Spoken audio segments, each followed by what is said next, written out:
ጤና ይስጥልን እንደምን ቆያችሁ የተከበራችሁ ተመልካቾች ከአማራ ሚዲያ ኮርፖሬሽን አዲስ አበባ ስቱዲዮ የዕለቱን ዜናዎች ይዘን ቀርበናል። ዮሐና መኮንን ከመላይ ስቱዲዮና የስርጭት ባለሙያዎች ጋር የዕለቱን ዜናዎች ወደ እናንተ ያደረስኩ አብሬያችሁ ቆይታ አደርጋለሁ። አብራችሁ ነው። በመሳሪያ የሚመለስ የህዝብ ጥያቄ አለመኖሩን ተረድተው ዘላቂ የሰላም አማራጭን በመቀበል ወደ ሰላማዊ ትግል መምጣታቸውን የአማራ ፋኖ ህዝባዊ ድርጅት ከፍተኛ አመራሮች ገለጹ። በድርጅቱና በክልሉ መንግስት በኩል የተደረሰው ዘላቂ የሰላም ስምምነት ለክልሉ ህዝብ እፎይታን የሚሰጥና በጦርነት የሚመጣ ለውጥ እንደሌለ የሚያሳይ መሆኑንም አመራሮቹ ገልጸዋል። አሁንም በትጥቅ ትግል ላይ የሚገኙ ታጣቂዎች የሰላም አማራጩን እንዲቀበሉም ጥሪ ቀርቧል። ቤተልሔም ሰለሞን በአማራ ክልል ባለፉት ዓመታት ሲካሄድ በቆየው ግጭት የበርካታ ዜጎች ህይወት ጠፍቷል። የንብረት ውድመትና ክልሉን ወዳልተረጋጋ የሰላም እጦት ውስጥ ከቷል። በመንግስት የቀረበውን የሰላም ጥሪ ተቀብለው ወደ ሰላም አማራጭ የመጡ የአማራ ፋኖ ህዝባዊ ድርጅት ከፍተኛ አመራሮች እንደሚሉትም የህዝቡን ጥያቄ ለማስመለስ ወደ ትግል ቢገቡም በመርህ ያልተደገፈና ዓላማውን የሳት አካሄድን ሲከተሉ እንደነበር ገልጸው አሁን ላይ ወደ ሰላም አማራጭ መጥተናል ብለዋል። ህዝባችን ከዚህ በላይ ጦርነት መሸከም እንደሌለበትና ሌሎች ኢትዮጵያን ለአደጋ የሚጋብዝ እንደ ሀገር ሉዓላዊነቷን የሚያፈርስ ብሔራዊ ጥቅሟን የሚክድ እና የሚጎዳ የአማራንም የኢትዮጵያንም ህዝብ ጥላቻ ውስጥ በሚከቱ አሰራሮች ያለባቸው ኃይሎች ወደ ትግሉ እጃቸውን ያስገቡበት ሁኔታ ሲሆን ጠንከር ያለ ውሳኔዎችን ለመወሰን ችሏል ማለት ነው። እኔ የወጣሁት የአማራ ህዝብን ነጻ አወጣለሁ ብዬ ነው። እኔ ሙቼ የሚኖሩ ሰዎች ካሉ ብዬ አስቤ ነው የወጣሁት ያለ። ግን እኔም ሙቼ የሚሞት ማህበረሰብ ካለ ለምን እታገላለሁ? ያ ከሆነ የትግል መስመሩ ወደ ትክክለኛው መስመር መግባት ብቻ አለብን ብለን የክልላችን መንግስት ከኢፌዴሪ መንግስት ጋር ተነጋግሮ ባደረገልን ጥሪ መሰረት ተቀብለን መተን ንግግር እያደረግን ያለ ነው የወጣ ነው። በተለይ አፋድ የአማራ ህዝብ ጥያቄን አስመልሳለሁ ብሎ የህዝብን ጥያቄ ይዞ እንግዲህ ለበርካታ ለ3 ለ4 አመታቶች ስናደርግ የቆየነውን ትግል ያው አማራ ህዝብ የሚያውቃል። ግን አሁን ላይ በተለይ ክልሉ ጋር እስከ መቼ ነው ጦርነቶችን እያደረግን የምንቆየው የሚሉ በሰራዊቱ ላይም ከፍተኛ ጥያቄዎች ሲነሱ የቆዩበት አግባብ ነበር ማለት ነው። ከሰሞኑ በአማራ ፋኖ ህዝባዊ ድርጅትና በክልሉ መንግስት በኩል የተደረሰው ዘላቂ የሰላም ስምምነት 1 አመት የወሰደና በድርጅቱ ብሎም ዓለም አቀፍ እውቅና ያለው ሆኖ ለክልሉ ህዝብ ሰላም ለማምጣት ታልሞ የተፈጸመ መሆኑንም አመራሮቹ ተናግረዋል። ይህ የሰላም ስምምነት የመጣው ዝም ብሎ በዘፈቀደ ወይም ደግሞ በተወሰኑ ቡድኖች ፍላጎት ሳይሆን ድርጅታዊ እውቅና ያለው እንደሆነ እንዲታወቅ እንፈልጋለን። በተጨማሪ ከዚህ የሰላም አማራጭ ውጭ ያለው ምናልባት ከፍላጎታቸው አንጻር ከጥቅማቸው አንጻር ይሄ የሚዲያም ሆነ የተለያየ የፌስቡክ ያገነናቸው ዝናዎችን ከማንገስ ውጭ ሌላ አላማ ያላቸው መሆኑን እንዲታወቅ እንፈልጋለን። 3 አመት ትግሎችን አድርገናል። ይህን 3 አመት ትግል ስናደርግ ለአማራ ህዝብ አንድ ጠብ የሚል ነገር አልሰራለትም። ሀብት ንብረቶች እንዲወድሙ አድርገናል። ሰብል እንዲጠፋ አድርገናል። ሰዎች በሰላማዊ መንገድ ከቦታ ቦታ ተንቀሳቅሰው ስራዎች እንዲሰሩ ማድረግ አልቻልንም። ያማት የሰላም እጦት ምክንያቶች ሆነናል። እኛ ሰላም እንዲመጣ ምክንያት እንሆናለን ብለን ወጣን። ግን የሰላም እጦት ምክንያቶች ሆነ ስንንቀሳቀስ ቆይተናል ማለት ነው። ማንኛውም ጦርነት እስከ መጨረሻ ድረስ ሄዶ በጦርነት የሚፈታ ነገር የለም። አፋድ የወሰደው እርምጃ ከክልሉ ከአማራ ክልል ጋር ያደረገው ድርድር ተገቢ ነው ብሎ የአፋድ ሰራዊትም አመራሩም ማምኖበታል ማለት ነው። ይሄ የሰላም ስምምነት ከመጣ በኋላ እንግዲህ ወደፊት ተማሪዎች በሰላም ትምህርታቸውን የሚማሩበት ሂደት ሁሉ ይመጣል ማለት ነው። ጥሩ ነገር ይዞ ይመጣል ማለት ነው። አገር አፍራሽ የሆነና ለግል ጥቅማቸው ሲሉ የሚንቀሳቀሱ አካላት ድርጅቱን እንደማይወክሉ የገለጹት አመራሮቹ አሁንም በትጥቅ ትግል ላይ ያሉ አካላት ልክ እንደ አማራ ፋኖ ህዝባዊ ድርጅት የሰላም አማራጭን እንዲጠቀሙም ጥሪ አቅርበዋል። ሌሎች ያልገባቸው ያልተረዱ ወንድሞች አሉ ውጭ ላይ ማለት ነው። እነዚህ ያልተረዱ ወይም ደግሞ ያልገባቸው ወንድሞቻችን ከአሁን በኋላ ሊገባቸው ይገባል። ምናልባት በጦርነት ተጀምሮ በጦርነት የሚያልቅ ነገር የለም። ከአፋድ ውጭም ያሉ የፋኖ አደረጃጀቶች አሉ። በተናጠል በምናምን ያሉ አደረጃጀት አሉ። እነሱም ይህንን የሰላም ስምምነት ተቀብለው ወደ ሰላሙ ስምምነት ገብተው ወደ ተሰጣቸው ቦታ ላይ ገብተው ስራቸውን እንዲሰሩ ያው ይሄ መልእክታችን ነው። ይህንንም ማድረግ ለአማራ ሕዝብ ትክክለኛው መፍትሄ እንደሆነ ሁሉም ማወቅ አለበት። የአማራ ፋኖ ህዝባዊ ድርጅት የሚመራው ሰራዊትም ህዝባችንም ጭምር የሚፈልገውን ውሳኔ ስለሆነ የተወሰነው ወቅቱንም የጠበቀ እንደሆነ በመረዳት ሁላችንም ለዚህ ቀና የሆነ የሰላም አማራጭ የሰላም በር ሁሉንም መንገድ መጠቀም እንዳለብንና ሁላችንም ጥረት እንድናደርግ በዚሁ አጋጣሚ መልእክቴን ማስተላለፍ እፈልጋለሁ። የአማራ ፋኖ ህዝባዊ ድርጅት የሀገርን ጥቅም ባስጠበቀ መልኩ የክልሉን ህዝብ ጥያቄ ለማስመለስ የሚያደርገውን ዲፕሎማሲያዊና ሰላማዊ ፖለቲካ እንቅስቃሴ አጠናክሮ እንደሚቀጥልም ተገልጿል። በየአካባቢው ያሉ ጸጋዎችን በመለየት ኢንቨስትመንትን ማስፋትና ልማትን ማፋጠን እንደሚገባ ተገለጸ። ከሰሜን ሸዋ ዞንና ከደብረ ብርሃን ከተማ አስተዳደሮች ለአንድ ሳምንት ስልጠና ሲወስዱ የቆዩ አመራሮች የልማት ስራዎችን ጎብኝተዋል። የተሻለ ተሞክሮ በመውሰድ አካባቢያቸውን ለመለወጥ ጥረት እንደሚያደርጉም የጉብኝቱ ተሳታፊዎች ተናግረዋል። ስንታየው ኃይሉ በደብረ ብርሃን ከተማ አስተዳደር የሰሜን ሸዋ ዞንና የደብረ ብርሃን ከተማ አስተዳደር መካከለኛ አመራሮች ስልጠናዎችን ሲወስዱ ቆይተዋል። ከስልጠና በኋላ ደግሞ በደብረ ብርሃን ከተማ አስተዳደርና በሰሜን ሸዋ ዞን ያሉ የልማት ስራዎችን የሚጎበኙ ነው የሚሆነው። ምን ምን ጉዳዮች ይነሳሉ የሚለውን ወደ እናንተ እናደርሳለን። ከስልጠና በኋላ እነዚህን የልማት ስራዎች መጎብኘታችሁ ለቀጣይ ስራችሁ ምን አበርክቶ አለው? ምን ታዘባችሁ የሚለውን ሀሳብ ያንሱልኝ። በጣም ጥሩ አበርክቶ አለው። እንግዲህ ያው እያየን የነበረው የግብርና ትራንስፎርሜሽን እና የኢንዱስትሪ ልማት እንዲሁም የከተሜነትና የቱሪዝም ዘርፎችን በጥልቀት አይተናል። አጠቃላይ መዋቅራዊ ሽግግሩን ለማፋጠን በሰፋ ሁኔታ እንደሚያግዝ አይተናል ማለት ነው። በስልጠና ቆይታችን በየዘርፉ ያለውን ስልጠና ነው የወሰድነው። ከወሰድነው ውስጥ አንዱ ዘርፍ የኢንዱስትሪ ዘርፍ ነው። ይህን ዘርፍ ደግሞ አንዱ የኢኮኖሚ እድገታችን ወሳኝ ስለሆነ እዚህ ላይ በወሰድነው መሰረት መሬት ላይ አግኝተናል ማለት ነው። በቲዎሪ ደረጃ ስልጠናው ላይ አይተነዋል። እሱን ደግሞ አሁን መሬት ላይ ምን አለ የሚለውንም ጭምር በትክክለኛ ለካ ያለው የኢንዱስትሪ ዘርፉ እንደተስፋፋና ምን ያክልም ጭምር እድገት እንዳመጣ የገቢ ምንጫችንም እንደሆነ በአይንም ጭምር ያየንበት ሁኔታ ነው ያለው ማለት ነው። የደብረ ብርሃን ከተማ አስተዳደር ምክትል ከንቲባ ወርቅአለማው ኮስትሬ አብረው ነው የሚገኙት። እነዚህ ጉብኝቶች መደረጋቸው በተለይ ደግሞ አመራሩ ከስልጠና በኋላ ይሄንን ጉብኝት ማድረጉ ያለው ፋይዳ ምንድን ነው? ሀሳብ የሚያጋሩኝ ነው የሚሆነው። ከስልጠናው በኋላ ዛሬ እያደረግን ያለው ጉብኝት በተለይ በባለፉት ቀናት አመራሩ ስልጠና በወሰደባቸው ጊዜያት ትክክለኛ የብልጽግናን ጉዞ ማሳካት የምንችልበት ምህዋር ላይ እንደገባን መንገዱን እንደጀመር ነው በተጀመሩ የልማት ስራዎች አረጋግጦ ለነዚህ አፈጻጸም ደግሞ የበለጠ ትጋት እንዲኖረው ነው። ብልጽግናችን ይረጋገጣል፣ የማይቀር ጉዳይ ነው።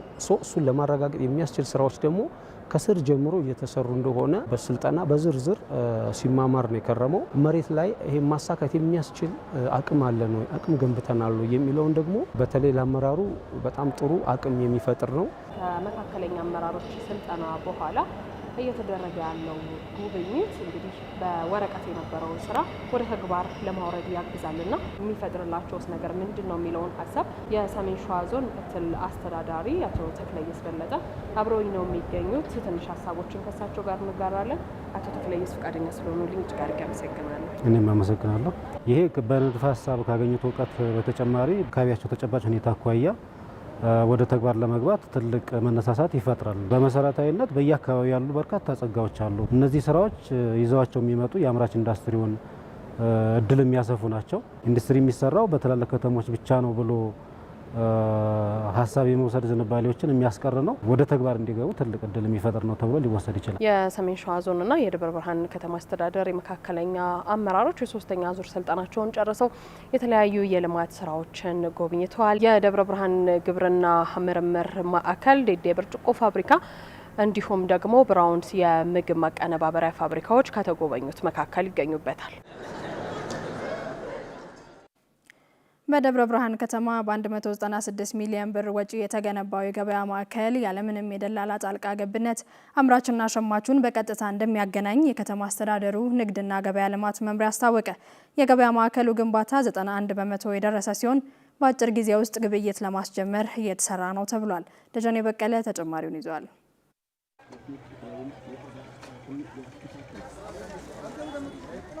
አትክልትና ፍራፍሬ አለ፣ ልብስ አለ፣ ሁሉም ነገር የሚታየው በአንድ ቦታ ላይ ነው። ገበያው አጠቃቀሙ ጋር ስትሄድ ከዚህ ፀሐይ መቶት ነው የምትሄደው። ወስዶ የሚጠቀምበትን አማራጭ ስታዩ ደግሞ በጣም ያስጠላል፣ ይከብዳል። ያው ነጋዴው እንደነገርኳችሁ አማራጭ ከማጣቱ የተነሳ ነው ይህን እየሰራ ያለው። ገበያ ውስጥ ስትንቀሳቀሱ መንቀሳቀሻ መንገድ የለም። ቀደም ሲል እንግዲህ ከተማዋ ነዋሪዎች እንደሰማችሁት አሁን ያለው የገበያ ሁኔታ ለሸማቾች ምቹ ያልሆነ በተለይ በነጻነት ተንቀሳቅሰው የገበያውን ሁኔታ በአግባቡ እንዲጠቀሙበት የሚያደርግ አይደለምና ይህንን ለማስተካከል ከዛም አለፍ ሲል ደግሞ የኑሮ ውድነትን ለማስቀረት የአማራ ክልል መንግስት በተለያዩ ከተሞች የገበያ ማዕከል እየገነባ እንደሆነ ከዚህ በፊት በአሚኮ በተለያዩ ጊዜዎች ዘግቦ ነበረ። ከነዚህ መካከል ታዲያ ደብረ ብርሃን ከተማ ላይ እየተገነባ ያለው የገበያ ማዕከል አንደኛው ነው። ይህን በተመለከተ የደብረ ብርሃን ከተማ አስተዳደር ንግድና ገበያ ልማት መምሪያ ኃላፊ ይርጋለም ምስጋናው ማብራሪያ ሊሰጡን እዚሁ ገበያ ማዕከል ውስጥ ነው ያለነው። በጣም አመሰግናለሁ ወይዘሮ ይርጋለም። ቀደም ሲል የከተማ ነዋሪዎች ያነሱት ችግር አለ። ይህንን ችግር ከመቅረፍ አንጻር ይሄ የገበያ ማዕከል ግንባታ ምን ፋይዳ ነው ያለው? እሺ አመሰግናለሁ። ይሄ የገበያ ማዕከል እንግዲህ ግንባታው ወደ 196 ሚሊዮን ብር አካባቢ ነው።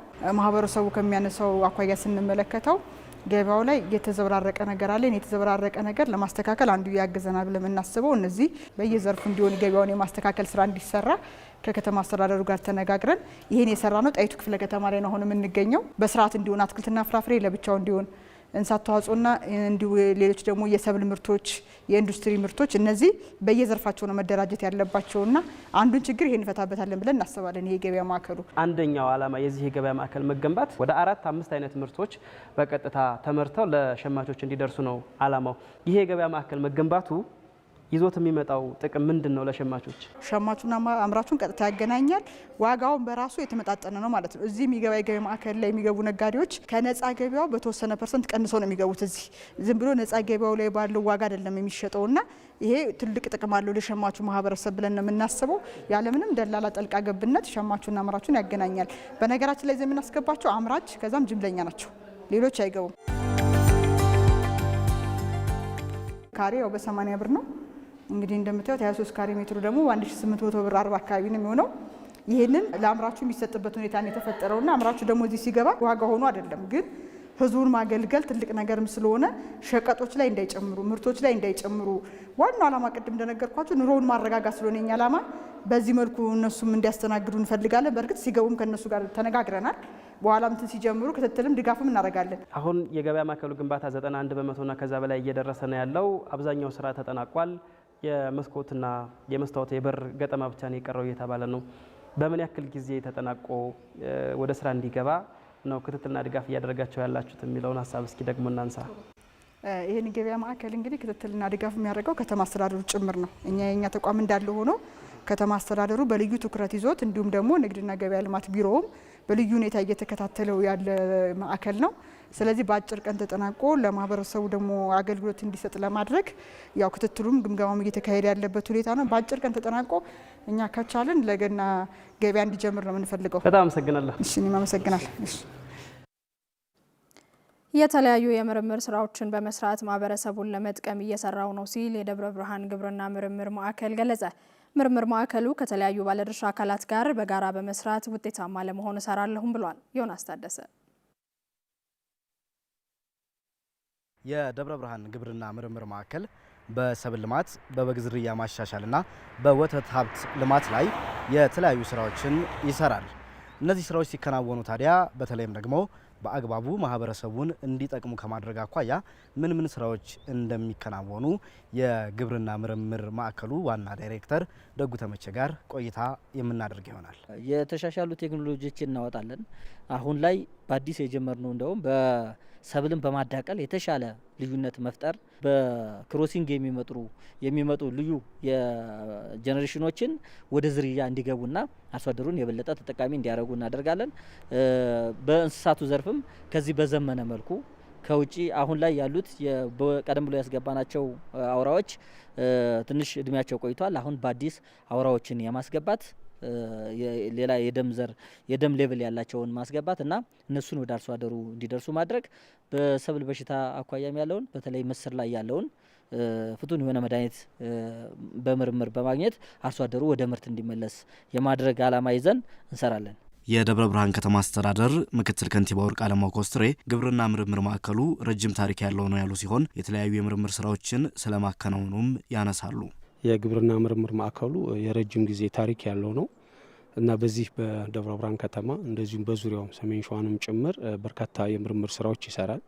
በሁለቱም ዘርፎች ማለት ነው። በተለይ በሰብል ዘርፍ፣ በተመሳሳይ ደግሞ በእንስሳቱም ዘርፍ ማለት ነው።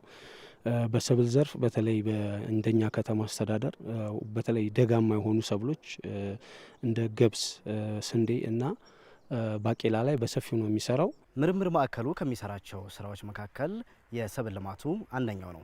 በተለይ ደግሞ የባቄላና የገብስ ዝርያን በተመለከተ ማህበረሰቡን የሚጠቅሙ ስራዎች እስከዛሬ ሲሰሩ መቆየታቸውና ወደፊትም እንደሚቀጥሉ ተገልጿል። የባቄላ በሽታ ቆርምድ የሚባል የባቄላ በሽታ ባቄላን ከምርት ውጪ ያደረገበት ሁኔታ ነበረ።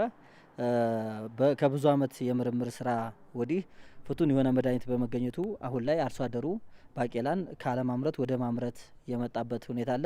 የሰሜን ሸዋ ዞን ምክትል አስተዳዳሪ ተክሌስ በለጠ በበኩላቸው በዞኑ የተለያዩ ወረዳዎች እንደየአካባቢው ሁኔታ የምርምር ማዕከሉ ያከናወናቸውን ስራዎች ተናግረዋል። ይሄ ተቋም በተለይ በሰብል ልማት ላይ፣ በእንስሳት ዝርያ ማሻሻል ላይ በወረዳዎች ላይ መሬት በመውሰድና ዝርያ በማሻሻል በመስራት በኩል ከፍተኛ ስራዎችን እየሰራ ነው ብለን መውሰድ እንችላለን። በእኛ በኩል ለምሳሌ የመንዘን በግ ዝርያ በማሻሻል ከጥቁር አፈር ጋር በተያያዘ የ80 በ20 የማጠንፈፍ ስራዎችና ለዚህም ዝርያ አንድ የሆኑ ሲዋን ዘሮችን በምርምር በማቅረብ በኩል ላለፉት ዓመታት በርካታ ስራዎችን እየሰራ ነው ያለው። የግብርና ምርምር ማዕከሉ እስከዛሬ ሲያከናውናቸው የነበሩ መልካም ተግባራትን ማስቀጠል አለበት ያሉት የደብረ ብርሃን ከተማ አስተዳደር ምክትል ከንቲባ ወርቅ አለማው ኮስትሬ ሁሉንም ተግባር በቅንጅት የተሻለ ውጤታማ ማድረግ አለብን ብለዋል። ይሄ በቀጣይም ተጠናክሮ መቀጠል አለበት። በተለይ አሁን ለተያያዝ ነው በምግብ ራስን የመቻል እንደዚሁም ደግሞ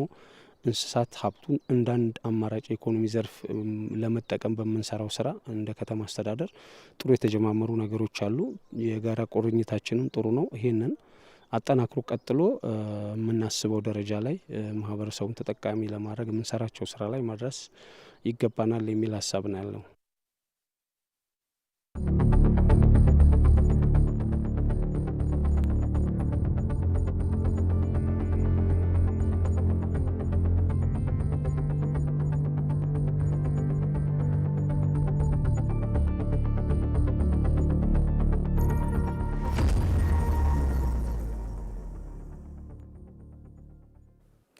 የዕለቱ ዜናችን ወደ እናንተ መድረሱን ቀጥሏል ተመልካቾች። አሁን ደግሞ ወደ ሌላ ኢትዮጵያ ዘገባችን እናልፋለን። የኢትዮጵያ የባህር በር ጥያቄ በቀጠናዊ ትብብርና ከጎረቤቶቿ ጋር በሚኖር ኢኮኖሚያዊ የትስስር መንገድ ይመለሳል ሲሉ የተለያዩ ሀገራት ምሁራን ገለጹ። ጎረቤቶቿ ኢትዮጵያን ተፎካካሪያቸው ሳይሆን አጋዣቸው እንደሆነች ሊሰማቸው የሚያስችል መንገድ መከተል ይገባታልም ሲሉ መክረዋል። አንዷለምና የኢትዮጵያ የባህር በር ጥያቄ ተገቢነት ጉዳይ አከራካሪ ከሆነበት ደረጃ አልፏል። አሁን ጉዳዩ እንዴት ይመለስ የሚለው ሀሳብ ላይ ሆኗል። አሚኮ ያነጋገራቸው የውጭ ሀገር ዜጎች በተገቢነቱ ላይ ያምናሉ። የመፍትሄ መንገዱ ላይ ሀሳብ ሰጥተዋል። ዶክተር ጆንስተን ቹኳንዳ በዛምቢያ ስመጥር የኢነርጂ አማካሪና የምህንድስና ባለሙያ ናቸው። እንደሳቸው ገለጻ በር አልባ ሀገርነት በአግባቡ እንረዳለን፣ ጥያቄውም የሚመለስ ነው። First of all, I come from Zambia. Zambia is completely landlocked. ታውቃለህ፣ እኔ ከዛምቢያ ነው የመጣሁት። የኔ ሀገር ዛምቢያ ታዲያ ሙሉ በሙሉ የባህር በር አልባ ሀገር ናት። ባህር በር አልባ ሆኖ ተዘግቶ የመቀመጥ ጫናን በአግባቡ ነው የምንረዳው እና ኢትዮጵያ ደግሞ በር የማግኘት እድል አላት። ከጎረቤቶቿና ቀጠናዋ ጋር በትብብር ብትሰራ ትልቅ አቅም አላት። ይህ ከኢኮኖሚ አንጻር ነው።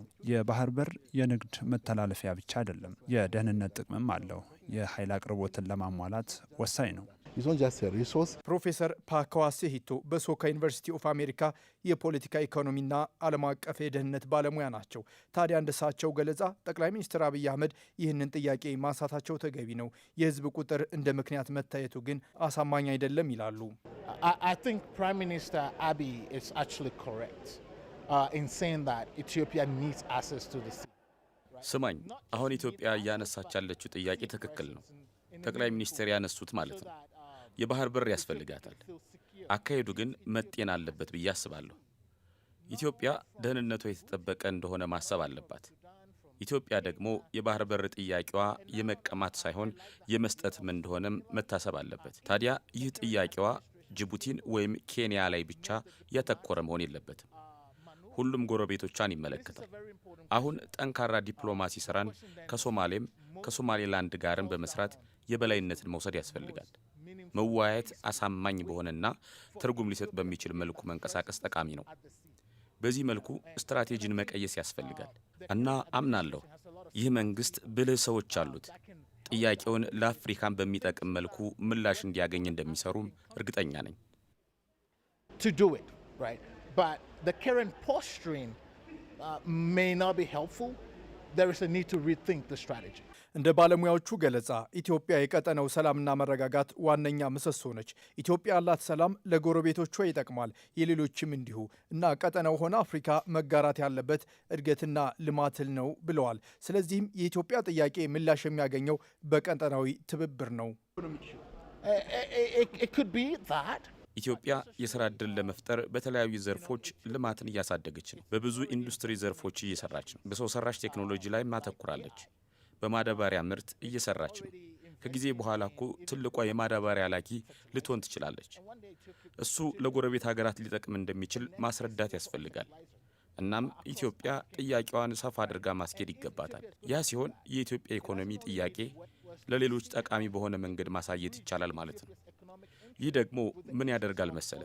የኢትዮጵያ ጎረቤቶች የኢኮኖሚ እድገቷ ተፎካካሪ ሳይሆን አፋጣኝ አጋዥ እንዲሆን ያደርጋቸዋል። ስለዚህ የባህር በር ጥያቄውን ከፉክክር ወደ ትብብር ማምጣት ያስፈልጋል። It becomes a complementarity question rather than competition. Issue of national security and issue of regional security. የባህር በር ጉዳይ ሀገራዊ የደህንነት ጉዳይ ብቻ ሳይሆን ቀጠናዊ የሰላምና መረጋጋትም ነው። የኢትዮጵያ ጥያቄ ደግሞ ሊሳካበት የሚችል መንገድም የመፍትሄ አማራጭም አለው። ኢትዮጵያ ደግሞ ለባህሩ በጣም ቅርብ ነች። እሱ የመሳካት እድሉን ይጨምራል። በመፍትሄ ደግሞ ቀጠናዊ ትስስርን ማየት ተገቢ ነው። በኃይል አቅርቦት በመተሳሰር በመንገድና በሌላ መሰረተ ልማቶች በመገናኘት በር የማግኘት እድልን ማስፋት ይቻላል። ይህ ደግሞ የኢትዮጵያን የማድረግ አቅም ያሳድጋል። It will bring efficiencies for the country of Ethiopia. አፍሪካውያን ያሉብንን ችግሮች ለመፍታት አንገብጋቢዎቹን የወጣቶች ጥያቄ ለመመለስ እድገትን ለማረጋገጥ ሰላም አስፈላጊ ነው፣ በትብብር መስራትም ወሳኝ ነው ተብሏል። በመጨረሻ አጫጭር ዜናዎችን ወደ እናንተ እናደርሳለን። መሰረት መግጫ ታቀርባቸዋለች። ተከታትለን እንመለስ።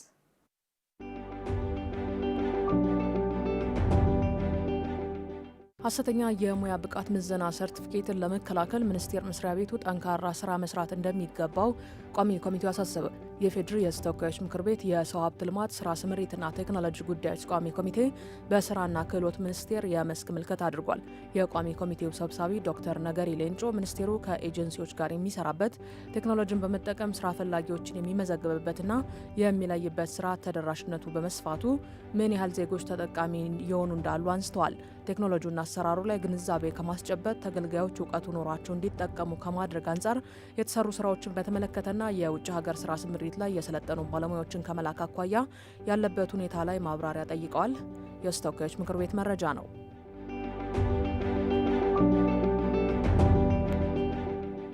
የኢትዮጵያ የተመሰከረላቸው የሂሳብ ባለሙያዎች ኢንስቲትዩት ስራ ማስጀመሪያ መርሃ ግብር ተካሄደ። ኢንስቲትዩቱ እንደ ሀገር ብቁ የተመሰከረላቸው ዓለም አቀፍ ተቀባይነት ያላቸውና ተወዳዳሪ የሂሳብ ባለሙያዎችን ለማፍራትና ሙያውን በኢትዮጵያ ለማሳደግ በማለም መቋቋሙ ተገልጿል። በመርሃ ግብሩ ላይ ከፍተኛ የመንግስት የስራ ኃላፊዎች፣ የኢንስቲትዩቱ የስራ ኃላፊዎች፣ የዓለም ባንክና የዓለም አቀፉ የሂሳብ ባለሙያዎች ተወካዮች እንዲሁም የዘርፉ ባለድርሻዎች ተሳትፈዋል። የኢትዮጵያ የተመሰከረላቸው የሂሳብ ባለሙያዎች ኢንስቲትዩት ማቋቋሚያ አዋጅ በተወካዮች ምክር ቤት በቅርቡ መጽደቁ ይታወሳል። የኢትዮጵያ ብሮድካስቲንግ ኮርፖሬሽን ዘገባ ነው።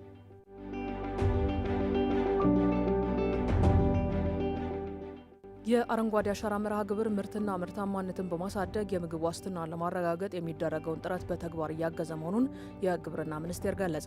የአረንጓዴ አሻራ መርሃ ግብር በዓለም አቀፍ ደረጃ የአየር ንብረት ለውጥን ለመከላከል ለሚደረገው ጥረት ትልቅ አስተዋጽኦ አበርክቷል። መርሃ ግብሩ የአሁኑን ትውልድ ተጠቃሚነት ያረጋገጠ እንዲሁም ለመጪው ትውልድ ተስፋን የሰጠ ሲሆን በስራ ዕድል ፈጠራና የምግብ ዋስትናን ከማረጋገጥ አኳያ ሚናውን እየተወጣ ይገኛል ተብሏል። በዚህም ኢትዮጵያ በብራዚል ቤሌም በተካሄደው የዓለም የአየር ንብረት ኮፕ 30 ጉባኤ ላይ 32ኛውን የዓለም የአየር ንብረት ጉባኤ እንድታስተናግድ መመረጧ ይታወቃል። በግብርና ሚኒስቴር የተፈጥሮ ሀብት ልማትና አጠቃቀም መሪ ስራ አስፈጻሚና በአረንጓዴ አሻራ መርሃ ግብር የብሔራዊ ቴክኒክ ኮሚቴ ጸሐፊ ፋኖሴ መኮንን የአረንጓዴ አሻራ መርሃ ግብር ኢትዮጵያ የምግብ ዋስትናን በማረጋገጥ እያደረገች ላለችው ጥረት ተግባራዊ ምላሽ እየሰጠ ይገኛል ማለታቸውን ኢዜአ ዘግቧል። የተከበራችሁ ተመልካቾቻችን ከአማራ ሚዲያ ኮርፖሬሽን አዲስ አበባ ስቱዲዮ ለዕለቱ የያዝናቸው ዜናዎች በተከታተላችኋቸው መልኩ ተጠናቀዋል። አብራችሁን ስለነበራችሁ ከልብ እናመሰግናለን። ጤና ይስጥልን።